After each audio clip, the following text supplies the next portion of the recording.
Hello and welcome to another Facts and Dimensions Spotlight Dataset. This one we're looking at child obesity and excess weight.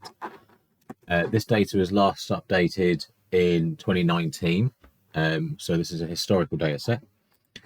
There's three tables, the data by CCG, by local authority, and MSOA. And you can see data going back to July 2011 up to July 2018. And over 1 million records.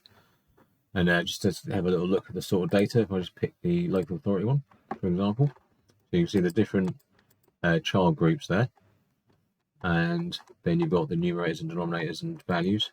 That's pretty much it. So if you take a look at that, following the link in the description below, then you can have a play with that data and all of the other thousands of tables that we have in the database as well. So thanks.